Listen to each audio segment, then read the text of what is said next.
Vamos a hablar de Chile. Vamos a hablar de Chile. Allí la candidata comunista, que ahora vamos a ver que es un comunismo bastante particular el de Chile. No es lo que uno dice revolución comunista, empleo de las armas, sangre, no. Es otra cosa más democrática, digamos. Allí la candidata comunista Janet Jara ganó, pero ganó por poco. Por ende habrá un balotaje y lo que se piensa es que pasaría una situación muy parecida a la que pasó cuando Néstor Kirchner terminó ganando. Si bien son diferentes las circunstancias, pero ahí qué pasó.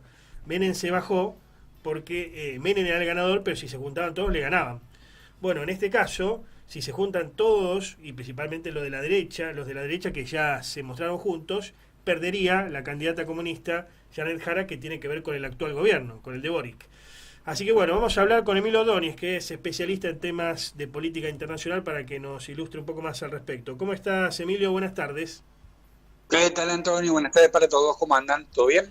Bien, gracias por atendernos. Era crónica de algo que iba a suceder, lo de Chile, ¿no? ¿O no? ¿Es una crónica de algo que iba a suceder? En cuanto al resultado de Jara, Claro, digamos, ¿no? Porque uno dice, Argentina, gobierno de derecha, otros lugares también gobierno de derecha, Chile también, sí, por sí, sí. ende.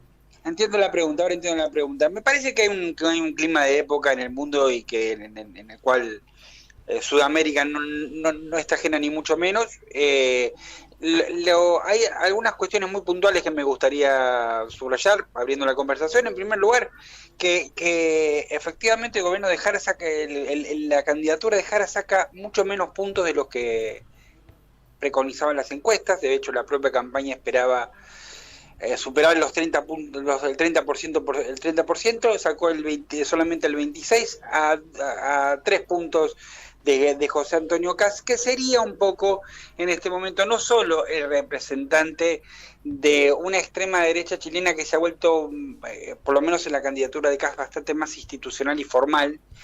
Ese papel disruptivo ha quedado en manos del candidato que salió cuarto, de Johannes Kaiser, Ujú. pero, pero sí hay un clima continental que se ha mostrado precisamente en que si sumas todos los votos que ha sacado Kast, más los que sacó Johannes Kaiser, el libertario, y los que sacó Evelyn Matei, que es la representante del piñerismo, para Ujú. llamar de alguna manera a su grupo político, claramente superan el 50% que le permitiría, solamente con dos de esos apoyos, le permitiría a José Antonio Kast superar fácilmente el balotaje y convertirse en presidente de Chile. No me animo a decir que hay cosas escritas de antemano en política internacional. Sí creo Ujú. que es una cuestión, sí creo que es un momento muy cuesta arriba para Jared Jara, que Ujú. ahora deberá pescar votos del centro,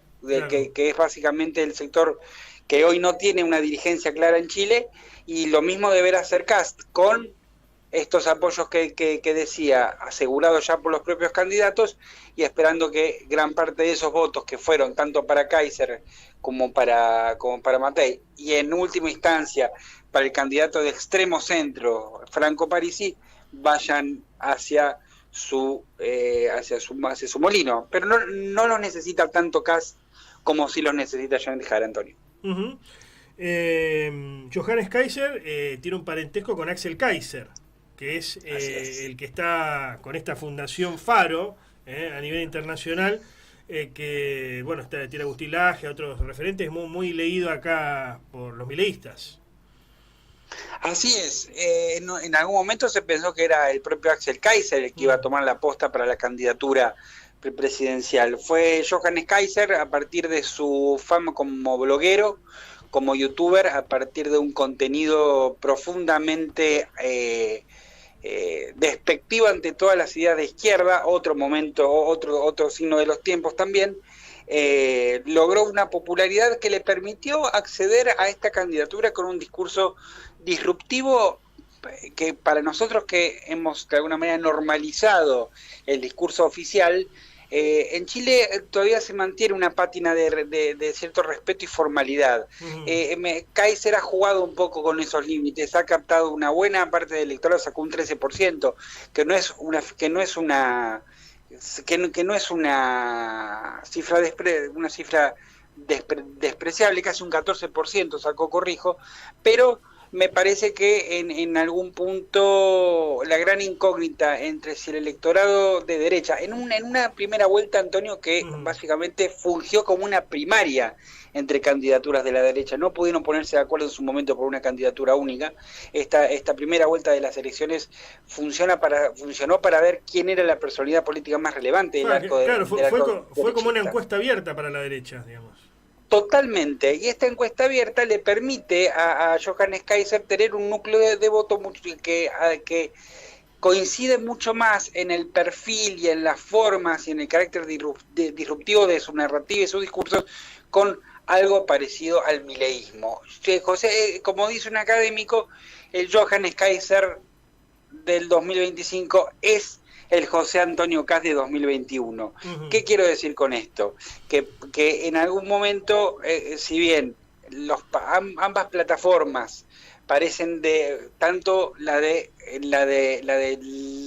Janet Jara, sobre todo la del Partido Comunista, con el cual Jara tiene profundas diferencias, la plataforma parecen extremas. Lo mismo ocurre con el arco ultraderechista en Chile. Kast ha decidido recostarse mucho más en un discurso más moderado y más centrista, y a la larga esto le terminó generando dividendos, como lo prueba la poquísima distancia que sacó con respecto a Jara.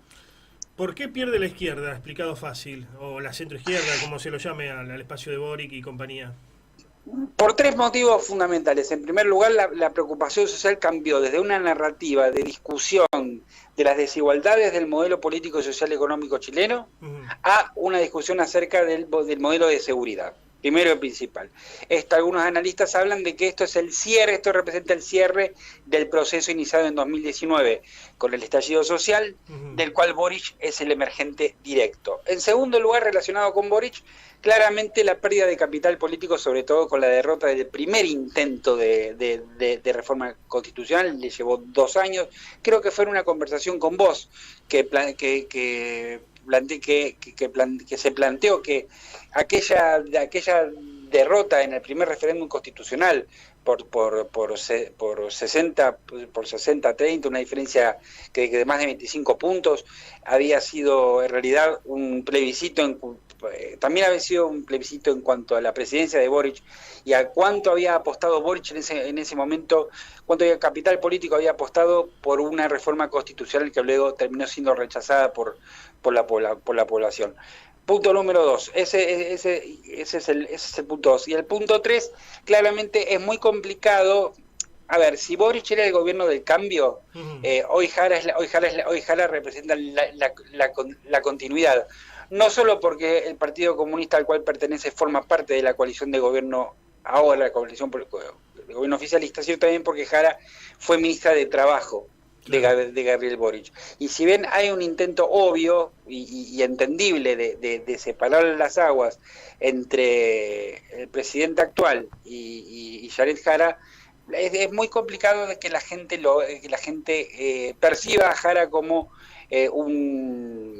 un agente de cambio. En este sentido, parece ser que ese foco, o por lo menos esa narrativa, se la ha ganado José Antonio Kast.